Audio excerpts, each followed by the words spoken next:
সাপুরজি থেকে সরাসরি আরজিকর হাসপাতালে পৌঁছতে নতুন বাস রুট। নিউটাউনের সাপুরজি এলাকার মানুষের জন্য সুখবর।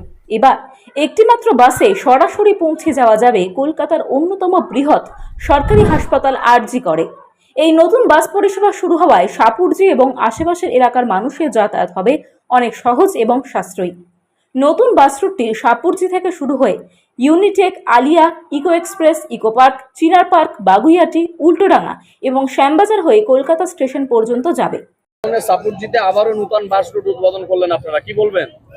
দেখুন, এই যে সাপুরজি কমপ্লেক্সটা একটা বড় কমপ্লেক্স। এর আগে আমরা DN2, 239, KB16, KB22 এই সমস্ত বাসগুলো আমরা এখানে উদ্বোধন করেছিলাম। এখানে আমাদের একটা অটো স্ট্যান্ড আছে, কিন্তু তা সত্ত্বেও লোকের যে চাপ, এই চাপ আর বাস বা অটো নিতে পারছিল না। তার জন্য নতুন আরেকটা রুট আমরা আজকে উদ্বোধন করলাম, সাপুরজি থেকে কলকাতা স্টেশন। বিশেষ করে এই রুটে একটাই উদ্দেশ্য আছে, সেটা হচ্ছে আমার এই অঞ্চলে যে সমস্ত গরিব মানুষ তারা যখন আরজিকর হাসপাতালে যায়, একটা সুপার স্পেশালিটি হাসপাতাল আমাদের কাছাকাছি, সেটা যে আরজিকর, সেখানে যেতে গেলে 2 বা 3টে গাড়ি তাদেরকে চেঞ্জ করতে হয়।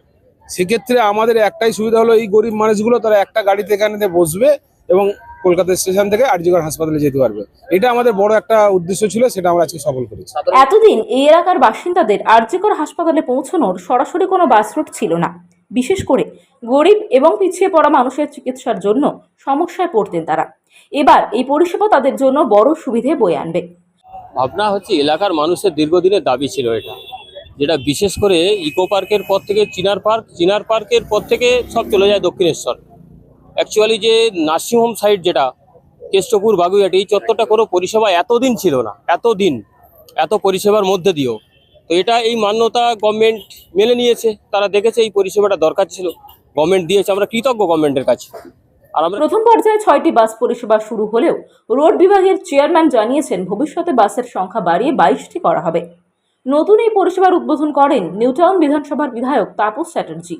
ফিতে কেটে এবং সবুজ সংকেত দিয়ে তিনি বাস পরিষেবার আনুষ্ঠানিক সূচনা করেন। উদ্বোধনী অনুষ্ঠানে আরও উপস্থিত ছিলেন জেলা পরিষদের সদস্য আফতাব উদ্দিন, পিঙ্কি মণ্ডল, হাজি বাচ্চু, শশাঙ্ক মণ্ডল, পলাশ মোল্লা সহ একাধিক নেতৃবৃন্দ। এই অনুষ্ঠানের উদ্যোক্তা ছিলেন পাথরঘাটা অঞ্চলের সংখ্যালঘু সেলের সভাপতি পলাশ মোল্লা এবং সবুজ।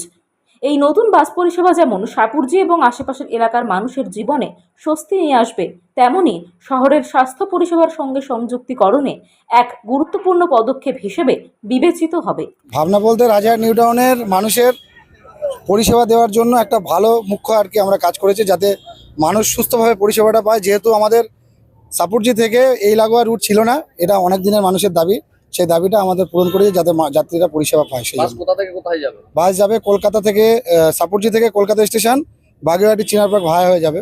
নিম্ন সংখ্যা কত ভাড়া রয়েছে? নিম্ন সংখ্যা 10 টাকা ভাড়া আছে। 10 টাকা থেকে মানে এই বাস কটা বাস নিয়ে শুরু হলো পথ চলা? আজকে আমরা 6টা উদ্বোধন করেছি, কিন্তু আমাদের টোটাল বাস 22টা। 22টা বাস। কি নাম আপনার? পলাশ মোল্লা। এই ব্লকের ট্রেড ইউনিয়নের নেতা, আবারও নতুন করে বাস রুট উদ্বোধন সাপুরজি থেকে, কি বলবেন? খুব সুন্দর একটা উদ্যোগ। এখানে তপন মণ্ডল থেকে শুরু করে সবুজ চক্রবর্তী এরা নিয়েছে। আমি রুটটা দেখলাম, যেটা হচ্ছে একদম দুর্দান্ত একটা পজিশনে হয়েছে। যেমন বিদেশি লোক বা আমাদের বিদেশি বলতে আমাদের স্টেটের মধ্যে নানা জায়গার লোকরা এখানে বসবাস করে। 20,000-এর উপরে সাপুরজি, পালংজিতে এখানে বসবাসকারী, তৎসহ আরও অন্যান্য DLF থেকে শুরু করে বহু লোকের বসবাস, এবং তৎসহ আমাদের পাথরঘাটা অঞ্চলের বহু গরিব মধ্যবিত্ত মানুষ এখানে বসবাস করে, যেটা 211 রোড হয়ে অনেকটা ঘুরে মানুষের কলকাতা যেতে হতো।